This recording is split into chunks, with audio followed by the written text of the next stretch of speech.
Ħuti Maltin u Għawċin.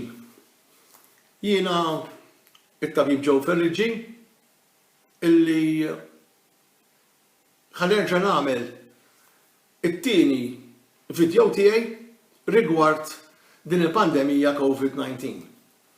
Ħanagħmlu dan minħabba il-fatt illi l-ewwel video intlaqa tajjeb ħafna, fi ftit jiem raw aktar views minn 25,000, xi ħaġa li ma kontx qed nippretendija, imma allura jekk dan huwa mezz tajjeb kif aħna inwasslu il-messaġġ tagħna lilkom, allura inħossni fid-dmir li nagħmel it-tieni wieħed. Il għaliex il-pandemija COVID-19 din qed tidħol fi stadji differenti kuljum. U allura tajjeb li issa nagħmlu video ieħor ta' update. Illum huwa it-8 ta' April, id-9 ta' April, skużawni. U qed ngħid hekk għaliex importanti li nkunu niffokaw fuq id-data biex aħna jkollna il-cut-off point ta' xiex inkunu qegħdin nitkellmu. Sfortunatament, tħabbret il-bieraħ l-ewwel mewt ta' anzjana ta' 92 sena f'Għawdex mill-COVID-19 u dalgħodu kmieni tħabbret ukoll il-mewt ta' anzjan ieħor ta' 79 sena ġewwa Malta, ġewwa l-isptar Kevin Greg Hospital. Illum huwa il-bidu tal-festi spiritwali tagħna tal-Eid, l-Eid il-kbir, l-ikbar festa li teżisti fil-Knisja Kattolika. U illum propju huwa il-bidu tat-tridu tal-Eid. Illum huwa ħamis ix-xirka. Kif qegħdin taraw, illum forsi m'għadniex qed nitkellem bil-mod tal-ewwel video illi kien forsi iktar aggressiv. Il għaliex dakinhar kont qed nipprova infhemkom dak li intkom m'intkomx qegħdin taraw. Kontu qegħdin f'dik il-fażi ta' kuljum naraw kemm għandna numri, però mill-jidher id-dinja kienet għaddejja għalkemm kien hawn ħafna li għamlu sagrifiċċju, imma propju kien hawn ħafna li ma kinux qed jifhmu li rridu nagħmlu s-sagrifiċċju li noqogħdu ġewwa. Illum sfortunatament għandna diġà żewġ imwiet ta' żewġ anzjani. Jiena minn hawn nagħti l-kondoljanzi tiegħi lill-familjari. Però importanti illi issa nitkellmu fil-kalma. Qabel kien hemm dak qisu ġen biex ngħidilkom għaliex konna nafu kif qatt fil-video u kif qatt ukoll fil-artikli li dieru fuq Facebook u fuq ġurnali lokali illi il-kbira tu ġej jiddependi minnkom. Kontatt għadna fil-bidu għadna qasbdejna u aħna t-tobba nafu li di ġejja u ġejja żgur tar-daresi skapparello l-importanti illi konna iż-żmien li aħna nikkuraw lil kulħadd. Sfortunatament illum qed ngħixu f'mument fejn diġà kellna żewġ timwiet fl-aħħar 24 siegħa. U allura issa quddiem dis-sitwazzjoni, quddiem dir-realtà, probabbilment bdejna nitlu f'qoxridna u allura nistgħu nitkellmu aktar bil-kalma. U qed nitħaddet bil-kalma ta' fil-għala. Għax issa naf illi the next step sa tkun illi l-poplu jippanikja. Issa din ma ridux laqqas. Issa nqudu bil-kalma, jidher illi ħajibda il-proċess, imma l-importanti xorta għadna fil-ħin illi ma jkunx goff. Jiġifieri tina ċans illi aħna nilqgħu dil-pandemija bil-mod il-mod. Jiġifieri dik li kienu fil-bidu qalu il-Ministru tas-Saħħa, il-Viċi Prim Ministru l-Onorevoli Chris Fern u l-Superintendent tas-Saħħa Professor Charmaine Gauci, illi l-importanti illi l-kurva ma titlax f'daqqa, ma jkunniex spikes, u allura inkunu nistgħu nleħqu mas-sistema. Sfortunatament kellna żewġ tibwiet. Sfortunatament aktar kif qal tajjeb il-Ministru, il-Viċi Prim Ministru l-Onorevoli Chris Fern, di mhux sa tkun the end of it. Jiġifieri qed nistennew aktar problemi mill-COVID-19. Professor Charmaine ukoll qalet illi aħna maħniex xejn speċjali iktar minn ħadd ieħor, u allura jista' jkun illi noqogħdu attenti li ma jiġrilniex bħal ħadd ieħor. Ħadd ieħor qed nitħadded nirreferi l-Italja, Franza, Spanja, l-Ingilterra issa, l-Italja. Għandhom problemi kbar fuq is-sistema tas-saħħa tagħhom illi ma tistgħux illeħqu. U allura l-appell tiegħi tal-lum huwa dan. L-ewwel għan tagħna hu illi insalvaw il-ħajjiet. Biex insalvaw il-ħajjiet, irid ikollna struttura sostenibbli, struttura ta' National Health Service, struttura ta' saħħa pubblika li tilqa, li tkun tista' tilqa lil kull min għandu bżonn l-għajnuna. Il-gvern, l-awtoritajiet tas-saħħa, Mater Dei, kulħadd Gawżu Hospital u mela msellem il-lawċin, u jiddispjaċini li kellha tkun propju l-ewwel mewt waħda minn sħabkom, waħda minn ħudkom. Tiskanta.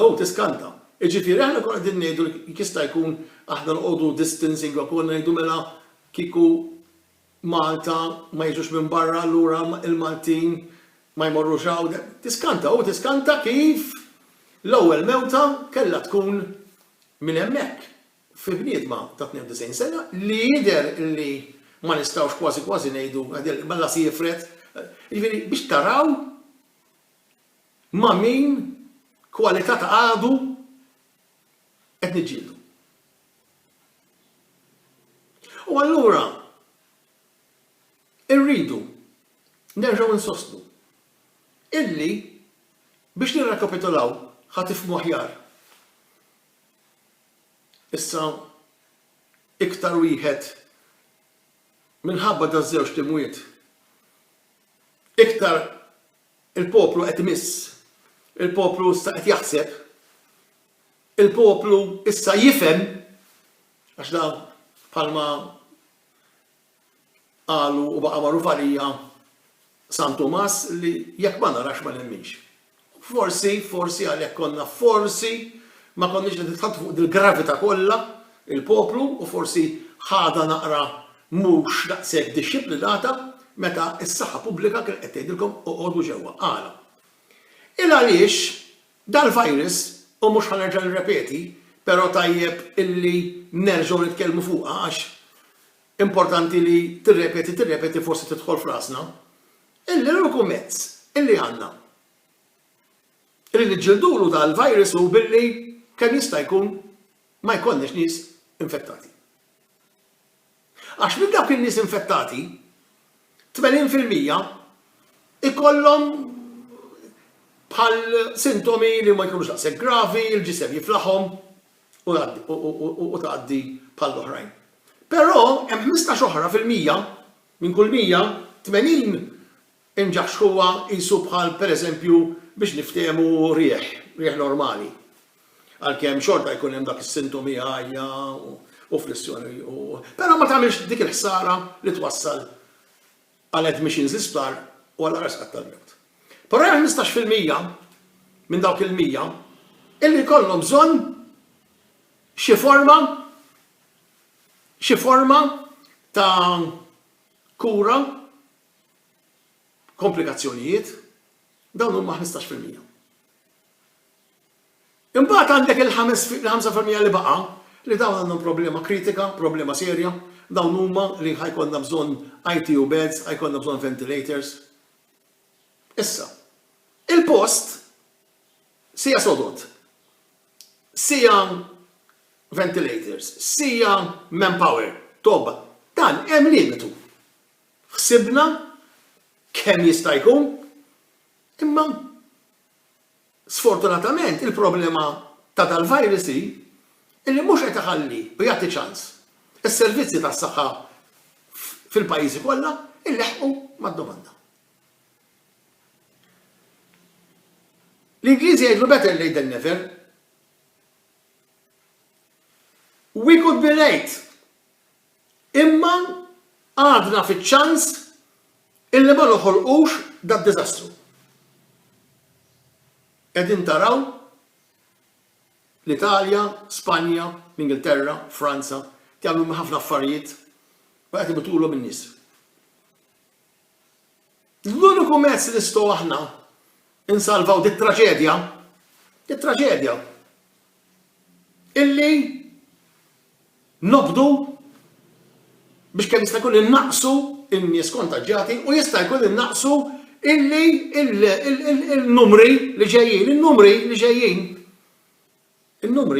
li aħna nafu li ġejjin u hemm bżonn li ndaħlu fraskom li ġejjin, illi dawn ikunu motu maniera f'medda ta' ġimgħat fejn kull persuna li jkollha bżonn is-servizz tas-saħħa ikollha aċċess għalih.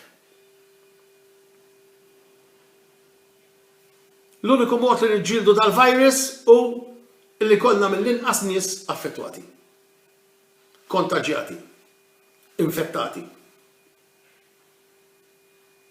Fil-bidu konna qegħdin ngħidu għax kull ma inna 3 xhur b'dal-virus, fil-bidu konna ngħidu illi ħajkollok nies li għandhom is-sintomi u għandhom id-deni u sintomi oħra ġifieri il-kont tisabhom fuqhom. Konna ngħidu dawn huma nies sintomatiċi, allura nagħmluhom it-test naraw jekk hux COVID positive jew COVID negative. Però għandek hawn in-nies issa li dal-virus tiġi in kontatt miegħu u for 14 days jista' jibqa' f'dak li jgħidu l-incubation period biex joħroġ. Mela da sakemm ġie dak u aħna nafu minnu dak, da kien idur jaqgħad f'14 ġurnata jinfetta n-nies. Illum qegħdin nafu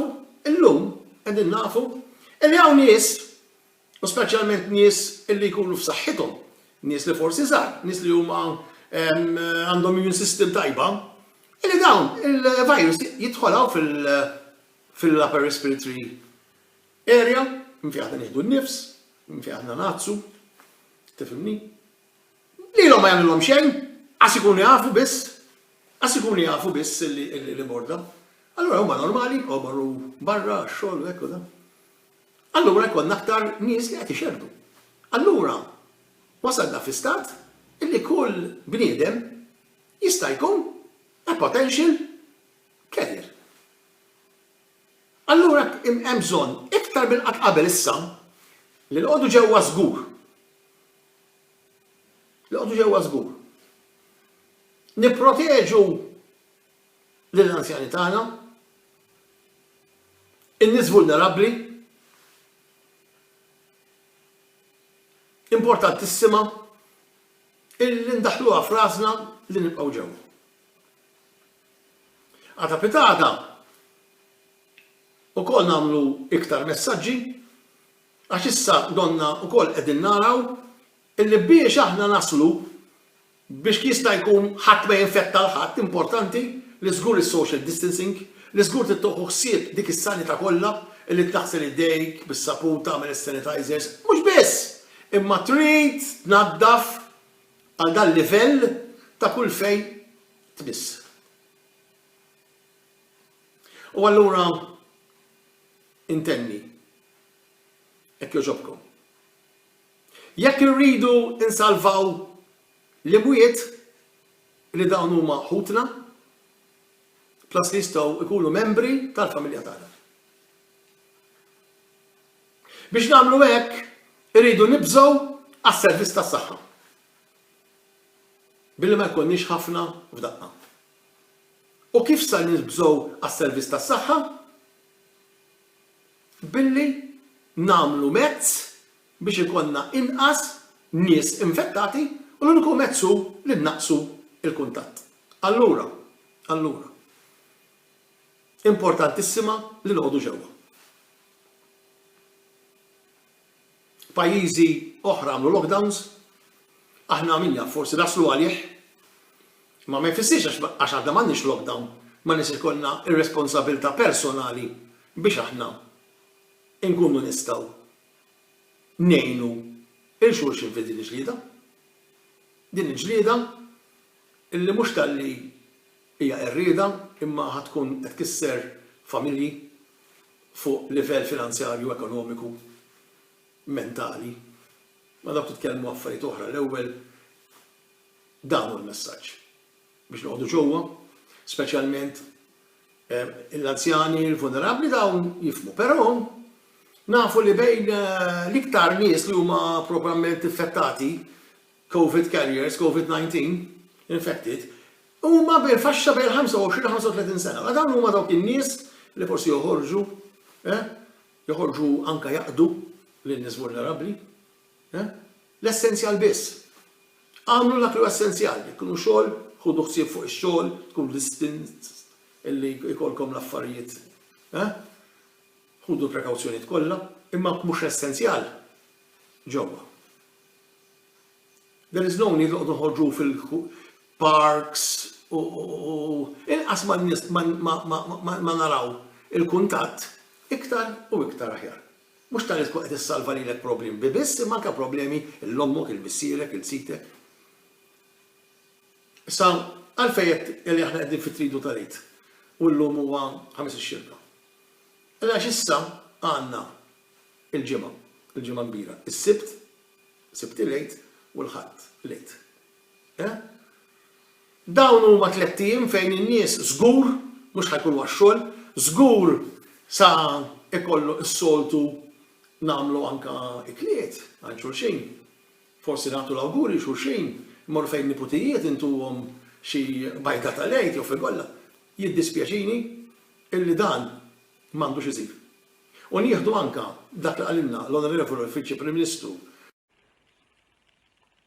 Il-Viċi Prim Ministru u Ministru tas-Saħħa l-Onorevoli Chris Fern li ħeġġiġna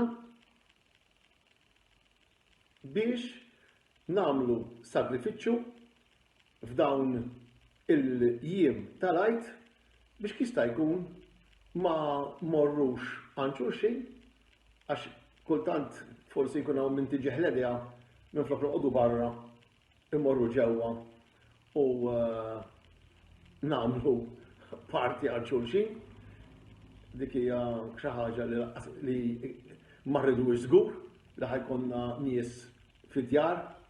Allura l-aħjar ħaġa kulħadd jibqa' f'daru, neqdew bil-mezzi soċjali, neqdew bil-telefons importanti li nitkellmu magħhomna ma' missierna mal-ħutna ħabib tagħna, imma nużaw daqsxejn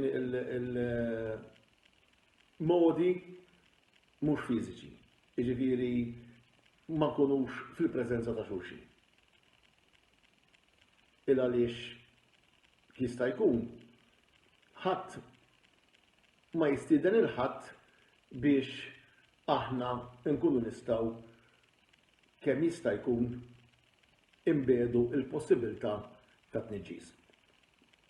Dan għalaq dan il-messaġġ tal-lum billi nfakkar illi deħni f'daw 3 ijiem li għalina minn l-insara nemmnu fil-passjoni, fil-batija ta' Sidna Ġesu Kristu, imbagħad ovvjament fil-qawmien tiegħu, fil-qawmien flajt li għal-qofol tal-fidi tagħna, però ħaġa importanti hu illi Kristu fdina, Kristu salvana, Kristu sab il-glorifikazzjoni tiegħu permezz tal-passjoni. Il-passjoni illi tfisser sagrifiċċju. U għalhekk qed nitlobkom illi f'dawn il-jiem aħna wkoll irridu nagħmlu l-parti tagħna u jekk irridu naraw